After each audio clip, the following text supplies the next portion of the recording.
Je vais passer immédiatement à la deuxième lecture puisque notre collègue est au Canada et qu'il ne peut pas rester au-delà de 16h30 et nous reviendrons ensuite pour partager avec vous.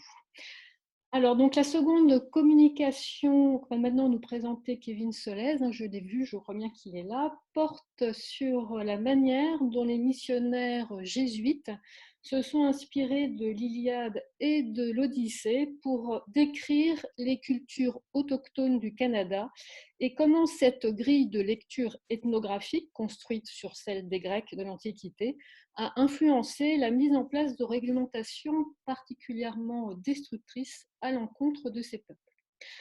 Alors, à la lecture de ces résumés, j'ai d'abord pensé que Kevin Solez était anthropologue. Eh bien non, il est docteur de l'Université de la Colombie-Britannique en histoire classique, il est helléniste. Et c'est justement parce qu'il a une démarche à la fois cognitive et anthropologique de ses travaux sur la littérature, la société grecque archaïque et classique que j'imagine qu'il a été confronté à ce type de problématique. Alors, Kevin Solez est actuellement Visiting Assistant Professor à l'Université mémoriale de Terre-Neuve, ou University of Newfoundland. Et il prépare un ouvrage qui sera publié chez Brill qui s'appelle Feasting in the Iliad, Structure, Character and Diplomacy. Je vous laisse la parole. Thank you very much. Can you all hear me? Yes, we hear you. Okay, very good. I'm going to share my screen because I have a PowerPoint here, and then I'll be reading my text off another screen. So I won't be able to see you, but I hope you can still see me. Thank you very much. I'm very happy to be here. So when I click screen sharing, it says host disabled participant screen sharing. Can someone enable the screen sharing? You should be able now, Kevin. Thank you. Thank you. Thank you very much.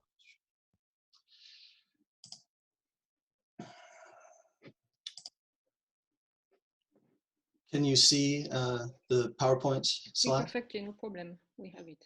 Yeah, very good.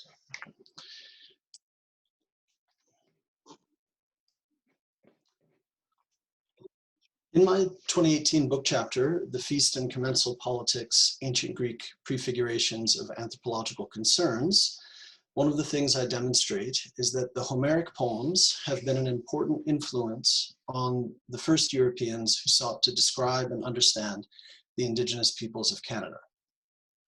The character Odysseus and Homer's Odyssey are central in this influence.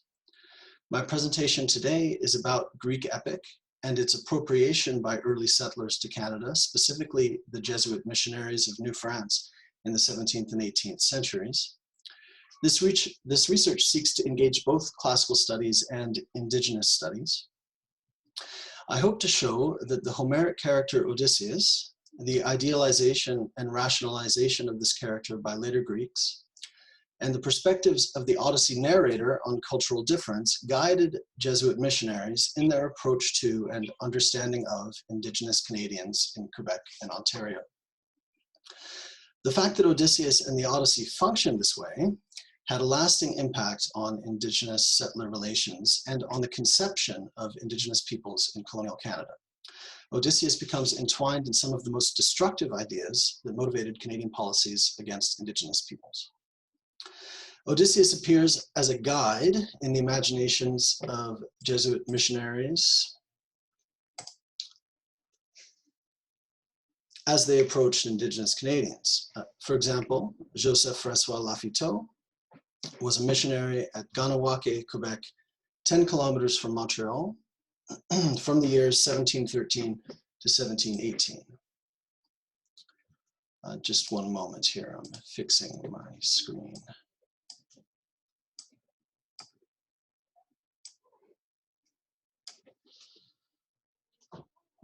After he had returned to Europe around 1720, he composed the first modern study of comparative anthropology, which contains this programmatic statement that you can see there.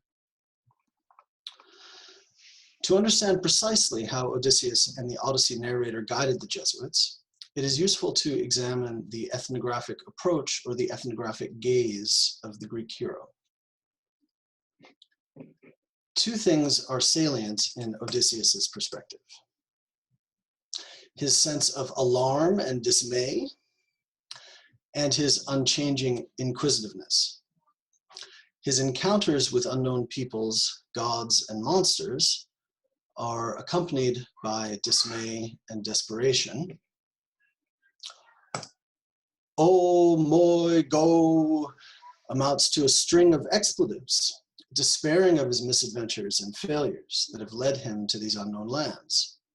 The line is spondaic, expressing an extreme emotional state.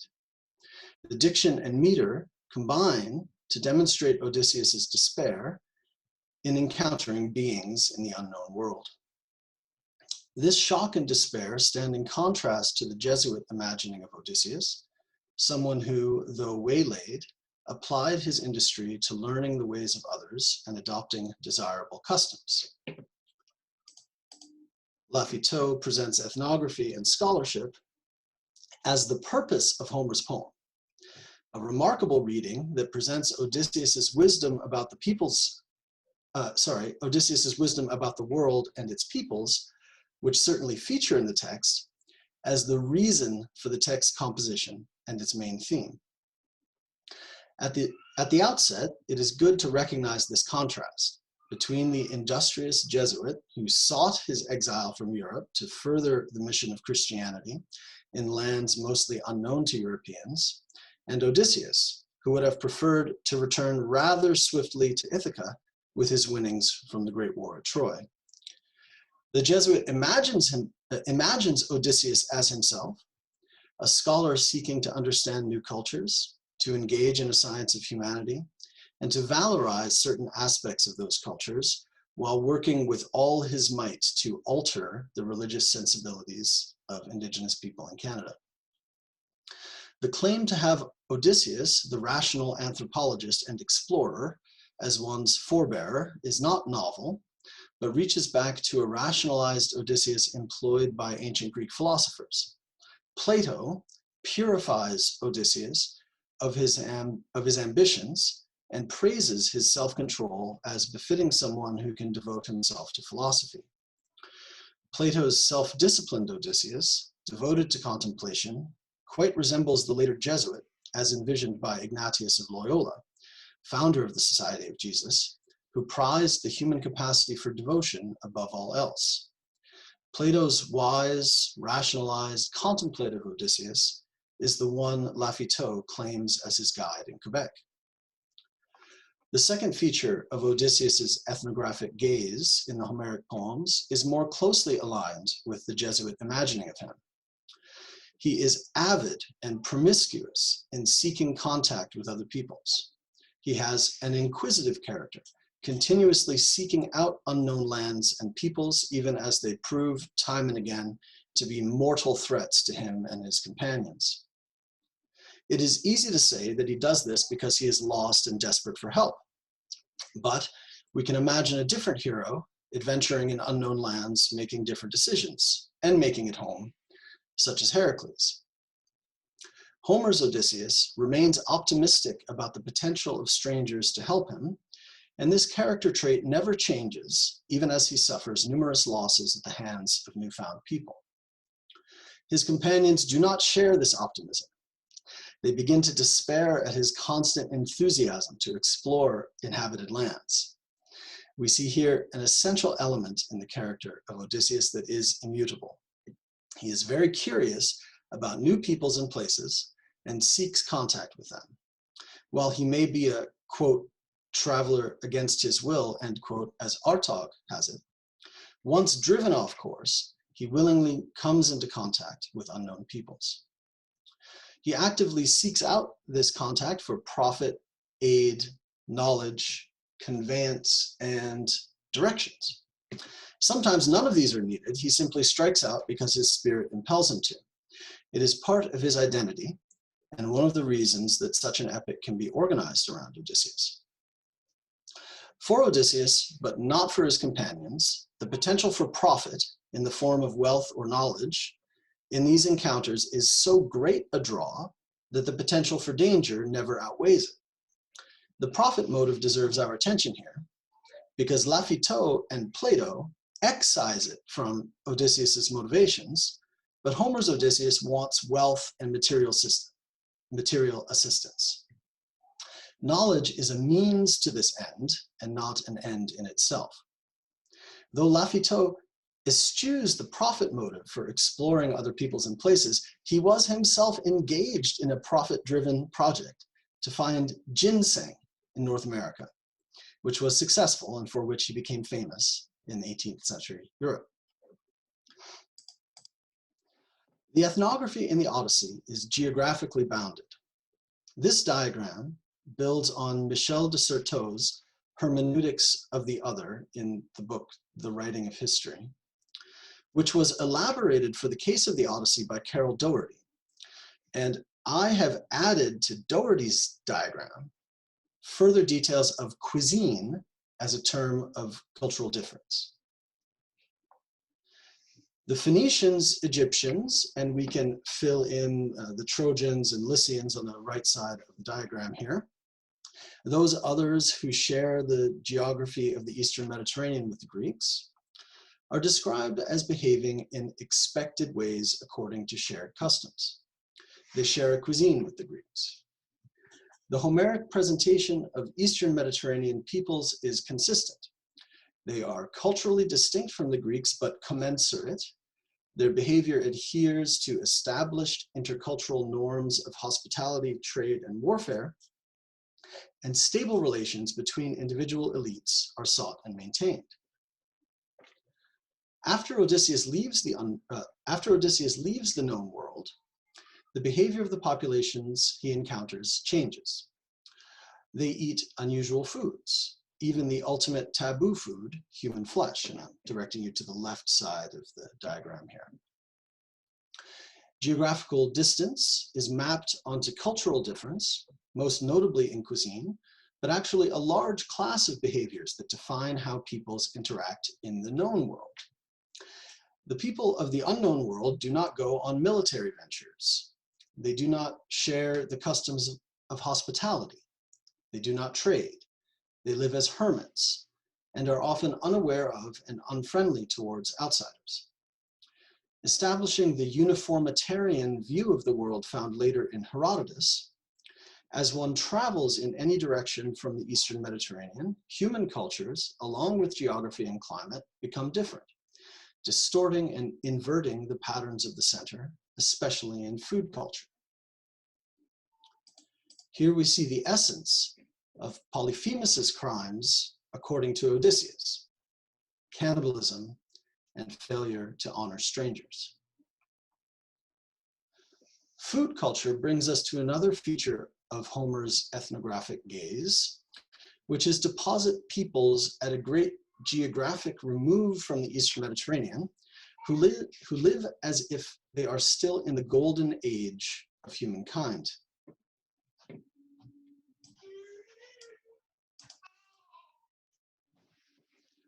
In the Odyssey, these are the Phaeacians, but Greek myth supposes golden age lifestyles for the Aethiopes and the Hyperboreans also. The key features of golden age humanity are that they get the food they need without agriculture, and they live in close association with the gods. This idea is found also in the biblical myth of the Garden of Eden. Ethnography in the Odyssey establishes an expectation that by traveling great distances, one can travel back into the human past and find human beings living in the golden age. And I provide here more golden age characterization of the Phaeacians. Let's leave the ancient Mediterranean and visit North America in the 17th and 18th centuries. I am building on earlier work by Tina Saavedra, who discussed in 1999 the legacy of Roman ethnography among the Jesuits, showing that the Jesuits employed in their approaches to Indigenous Canadians some of the Roman perspectives on barbarians.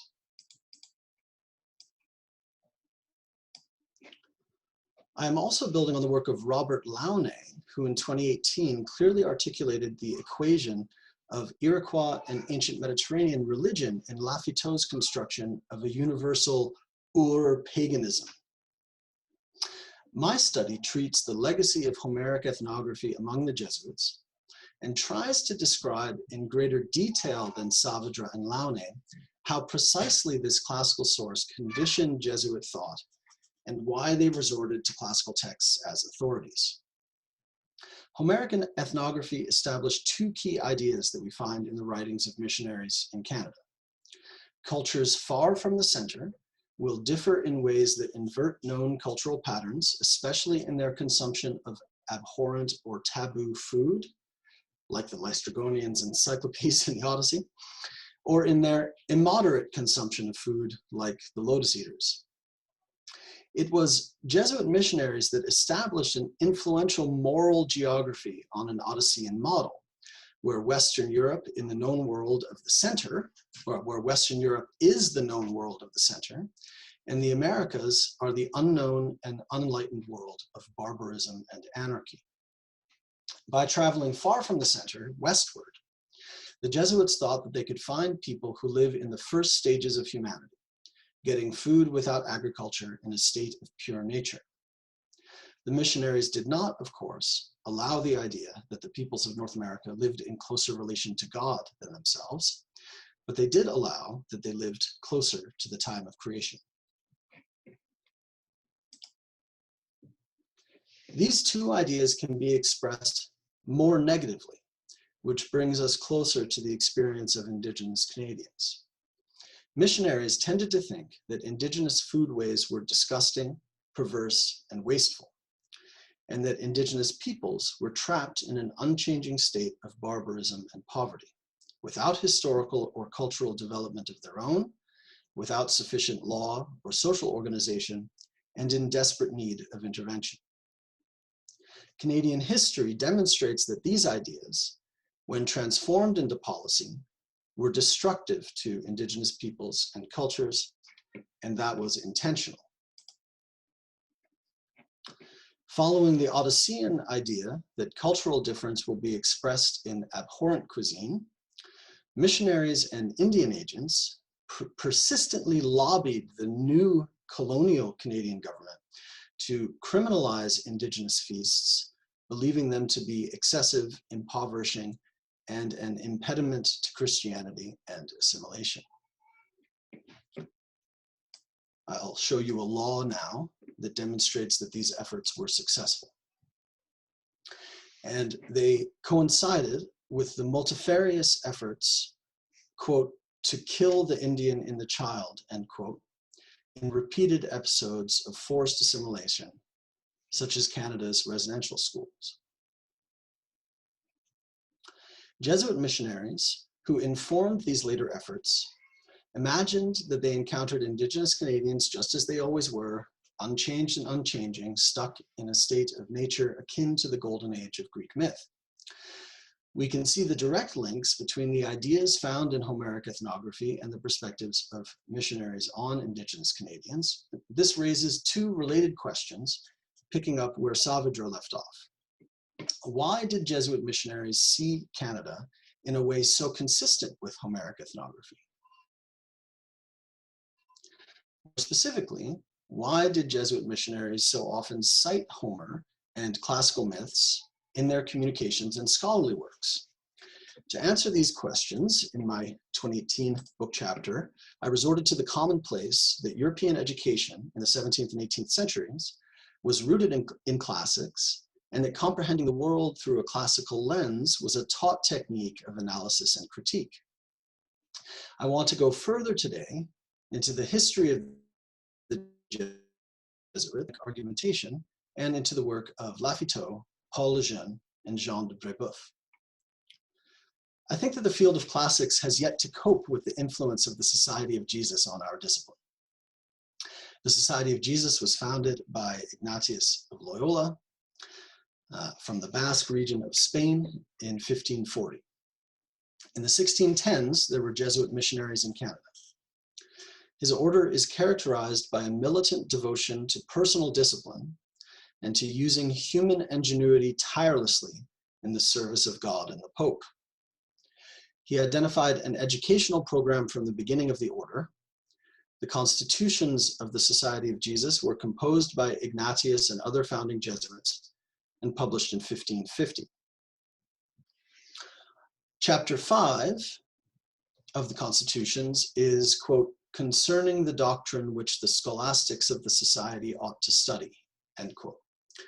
Item 1A in this chapter states, quote, the humane letters of the different tongues and logic, natural and moral philosophy, metaphysics and theology, both scholastic and what is called positive, and sacred scripture will conduce towards this end, and those who are sent to the colleges will pursue the studies of these faculties, end quote. It appends a note, quote, no lectures should be given on those parts of humane letters which are contrary to virtue. The society may use the rest as the spoils of the Egyptians. Now, Ignatius also specifies the sequence of study. Quote, the order to be observed in the subjects is that a solid foundation should be laid in the Latin language before the liberal arts, that is, including ancient Greek, in the liberal arts before scholastic theology, and in scholastic theology before positive theology. The sacred scriptures may be studied at the same time or later, that is, as theology. We learn from this that the Jesuits built their knowledge of theology and scripture on a foundation of classical polytheistic literature. This is remarkable and was a point of engagement and discussion throughout the history of the order, but never abandoned. In 1954, professors at the Collège Jean de Brébeuf composed a series of papers to sketch the intellectual orientation and scholarly culture that prevailed then among Jesuit humanists, with an emphasis on the foundational importance of classics and the humanities in Jesuit education and theology. The rector of the collège at the time, Father Paul Vanier, writes that Ignatius of Loyola embraced the best of the medieval educational tradition and of the ancient classics during his time at the Université de Paris, and that he instituted a classical foundation for the education of Jesuits because this foundation could expand the aptitudes and intelligence of members to understand people and existence, which are useful tools in the service of Christ. Vanier states that the genius of Christian revelation can only be understood if the student first understands the limit of if the student first understands the limit of intelligence reached by pre-Christian authors.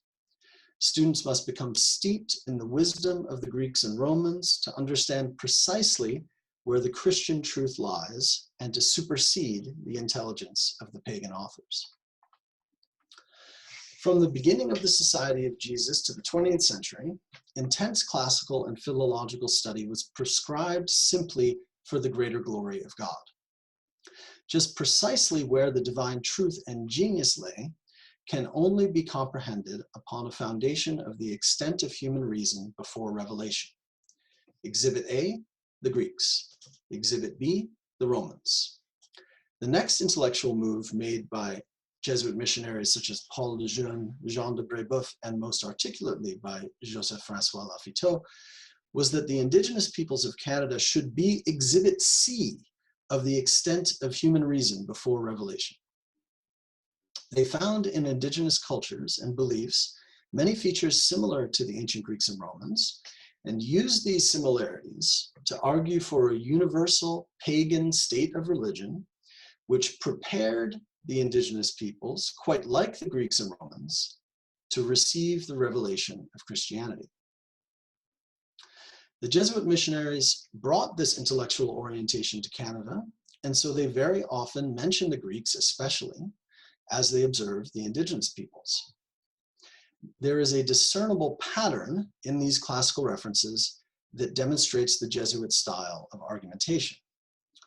Identifying a classical precursor or comparandum constitutes knowledge, analysis, and interpretation for the Jesuit scholar. If the scholar knows a Greek example of whatever phenomenon, he will prefer this to a Roman example. When there are many classical examples that the author wishes to bring to bear, the pattern is thus. First, identify the existence among the ancients of some feature of an indigenous culture. then if there is a Homeric exemplum, use it. Then other Greek and Roman exempla are employed.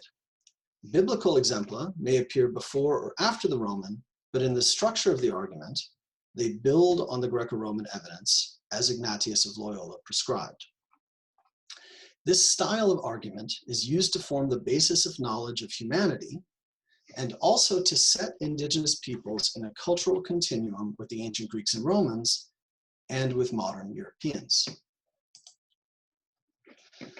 Paul Lejeune in 1634 and Jean de Brébeuf in 1636 are the earliest missionaries in Canada to draw connections between indigenous societies and the Greeks and Romans.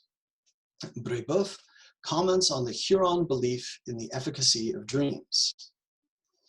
After an amusing anecdote about being woken up in the middle of the night by a man who had a dream that he should give a feast, and being asked if he could lend some cooking wares, Brébeuf writes this: "The dream is the oracle that all these poor peoples consult and listen to. The prophet which predicts future events, the Cassandra which warns of misfortunes threatening them, the physician who treats them in their sickness, the Aesculapius and Galen of the whole country. It is their absolute master."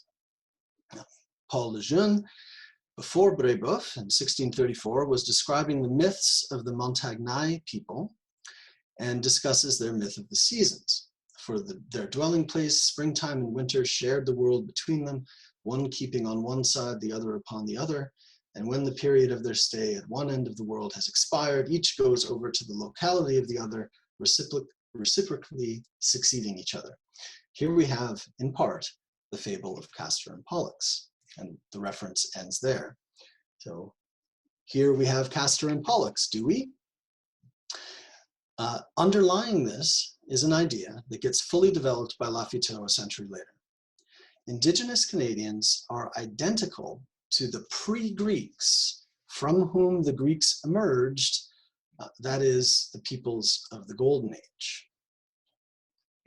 For example, Lafitau claims that the Iroquois Song Feast, which is, quote, properly the time for public affairs of any nature whatsoever, end quote, is the literal precursor of the following Greco-Roman practices: the singing of religious poetry at feasts, the announcement of the purpose of the feast and the name of the host, the occurrence of dancing at the feasts, and the distribution of honorific portions of food. For Lafitau and for Lejeune in part, the pre-Greeks and the Iroquois or Montagnais are the same. But for some reason, the indigenous Canadians became stuck in time. So by crossing the ocean, one can meet people who are culturally the direct ancestors of the Greeks. So Joseph-Francois Lafitau was missionary in Ganawake, just outside of Montreal, from 1713 to 1718. He developed the idea of a, quote, science of the manners and customs of different peoples in his book comparing Greco-Roman cultures to Iroquois culture, which is the world's earliest document of comparative anthropology. He draws on a large number of authors with preferences for Plutarch and Athenaeus, but the Homeric poems are prominent sources. If there is a Homeric exemplar, he cites it before others, mentioning Homer, the Iliad, or the Odyssey 29 times in his book. For a missionary who links his project with Odysseus and believes that Homer in the Odyssey practices a science of humanity, it is significant that he prefers to cite the Iliad. He cites the Iliad 20 times and the Odyssey only 6 times. The remaining 3 references are to the Homeric poems in general.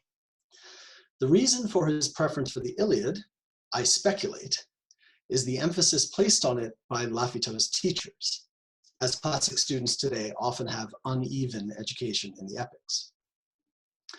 Although the Odyssey is not Lafitau's favorite source of examples, it is the paradigm he wished to follow, as he explains in his programmatic introduction.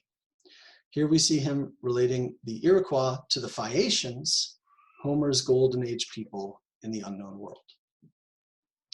Lafitau, like Lejeune before him, was a professor of classics, this is very important, of grammar and rhetoric before going on his mission. Lejeune was professor of rhetoric at Rennes, Bourges, Nevers, and Caen. Lafitau taught humanities and rhetoric at Limoges, Saintes, and Pau.